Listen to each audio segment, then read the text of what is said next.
Nos últimos anos, o ecossistema do Bitcoin passou por uma evolução significativa com a inclusão de tokens fungíveis e não fungíveis na rede.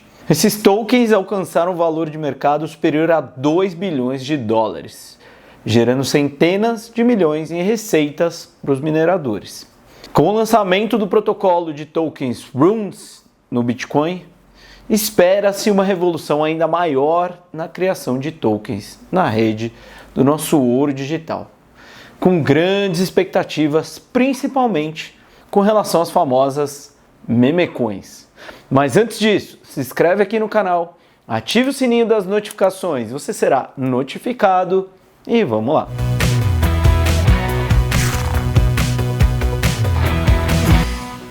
Bom, gente, o lançamento do Runes aconteceu junto com o quarto halving do Bitcoin no último dia 20 de abril de 2024.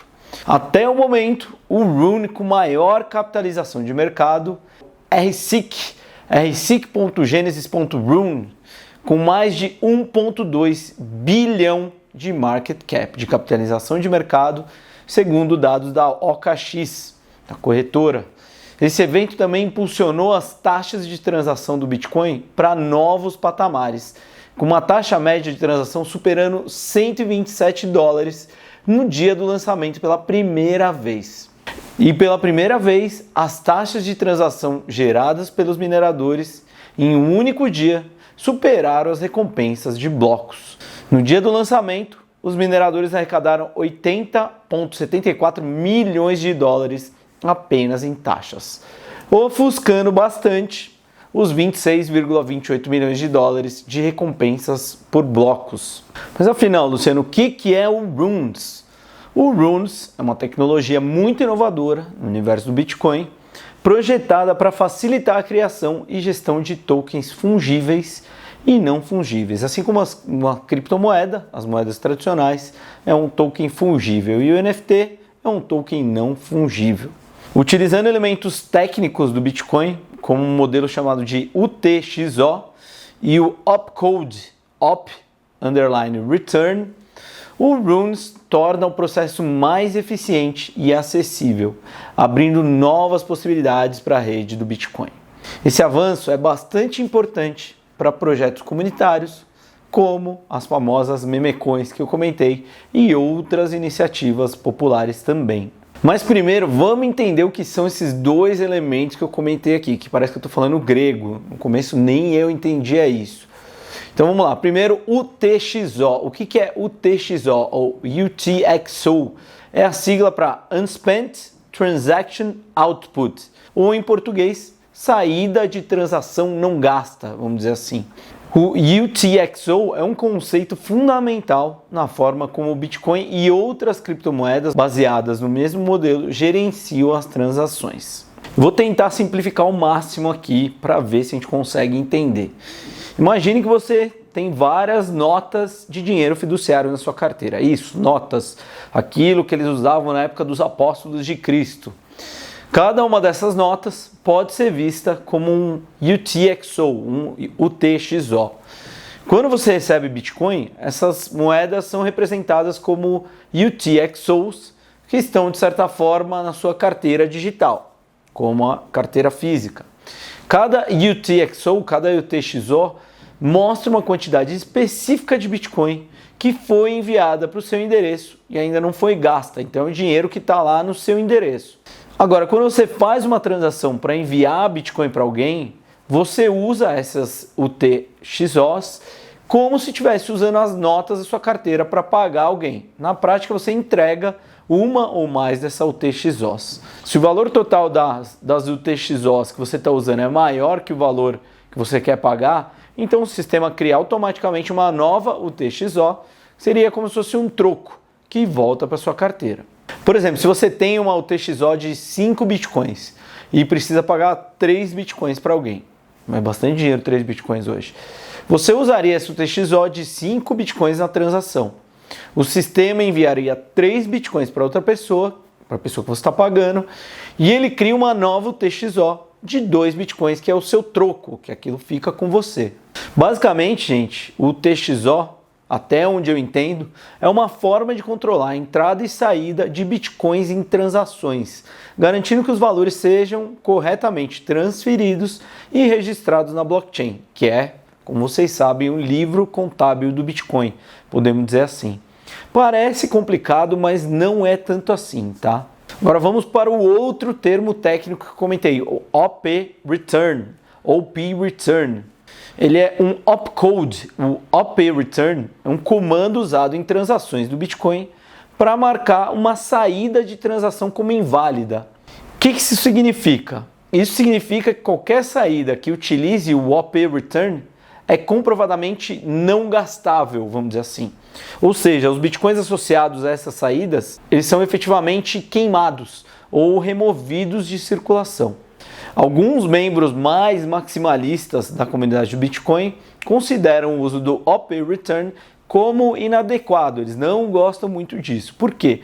Porque o Bitcoin foi originalmente criado para registrar transações financeiras e não para armazenar dados. E esses são os mesmos que são contra os ordinals e muito provavelmente agora contra os runes no Bitcoin. Existe essa preocupação de que a demanda por um armazenamento de dados externo e amplamente replicado é potencialmente infinita. Apesar dessas preocupações, o OP Return tem a vantagem de não criar entradas falsas no UTXO, ao contrário de outros métodos que armazenam os dados na blockchain. Armazenar dados arbitrários na blockchain do Bitcoin ainda é visto como uma má ideia. É menos custoso e mais eficiente armazenar dados que não sejam de moeda em outros lugares.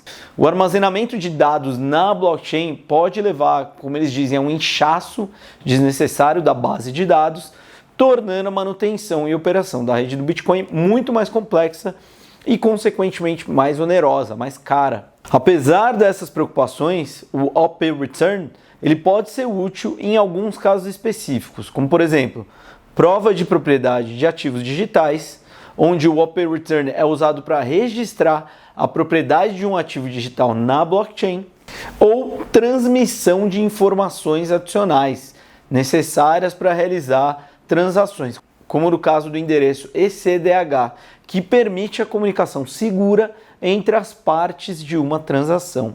Resumindo, gente, o OP Return ele permite a inserção de pequenos dados na blockchain do Bitcoin. Se a gente for resumir de um jeito muito simples, é isso. Agora, voltando aos runes, a gente entendeu esses dois conceitos que são necessários para entender o runes. Agora vamos voltar aos runes. Quais são as principais características desse protocolo? Número 1, novidade. O runes introduz um método novo e bastante simplificado para criar tokens diretamente na blockchain do Bitcoin. 2. Eficiência e gestão simplificada. Através do uso do UTXO e do OP Return, o Runes otimiza tanto a criação quanto a gestão desses tokens. 3. Ampliação do uso da rede. O protocolo promete expandir ainda mais as capacidades do Bitcoin, tornando mais atrativo para um público mais amplo, indo contra esses maximalistas que eu comentei. Ah, legal, Luciano, qual que é o cenário atual e expectativas para esse projeto? Desde o quarto halving do Bitcoin, que aconteceu recentemente, dia 20 de abril de 2024, o ecossistema tem evoluído para abarcar tanto tokens fungíveis quanto não fungíveis. Com o lançamento do Runes, eles estão antecipando uma revolução na criação de tokens, com uma atenção especial para novas possibilidades, como eu comentei, das memecoins. Como eu disse, o Rune com maior capitalização de mercado é o RSIC, rsic.genesis.rune, com mais de 1,2 bilhão de capitalização de mercado. Ah, legal, e como funciona o Runes no Bitcoin? Voltando lá, lembra do UTXO que eu comentei? Então, em cada transação, os ativos de um usuário são totalmente utilizados e um novo saldo é calculado para representar a transferência desses tokens, dos tokens desejados. Cada UTXO, que é aquela medida, pode ser utilizado para armazenar diferentes quantidades de runes. E o OP Return, essa funcionalidade permite aos usuários adicionar até 80 bytes de dados extras às transações do Bitcoin. Lembra que eu falei que era inserção de pequenos dados? Pois é até 80 bytes é o limite. Esses dados podem incluir informações como nome, ID, símbolo de token, e eles são armazenados na área do OP Return, uma área específica desse indicador de uma transação. Processo de criação e gestão do Runes. A criação de um novo Rune começa com um processo chamado Hatching, onde os criadores especificam as características como nome, símbolo, o ticker e a quantidade do token. Após isso, os runes podem ser montados em processos abertos ou fechados com regras definidas que orientam a transferência e a distribuição dos tokens. Mas já existe um ecossistema do runes, do mercado, como é que está isso? Diversos projetos já estão sendo lançados sob o ecossistema do runes, usando diretamente o protocolo para criar ativos na blockchain, no Bitcoin. A brincadeira está ficando interessante. Plataformas e mercados estão se adaptando para suportar o Runes, indicando uma nova dinâmica de mercado. Inclusive o Magic Eden anunciou que está dando suporte ao Runes logo após a implantação do protocolo. O Runes oferece uma maneira simplificada e eficiente de criar esses tokens no Bitcoin, aproveitando as estruturas já existentes para adicionar funcionalidades novas e significativas no espaço cripto. A adoção cada vez maior da rede do Bitcoin, impulsionada por novas utilidades, como o Ordinals, que foi febre em 2023, e os Runes agora, promete transformar ainda mais o cenário cripto.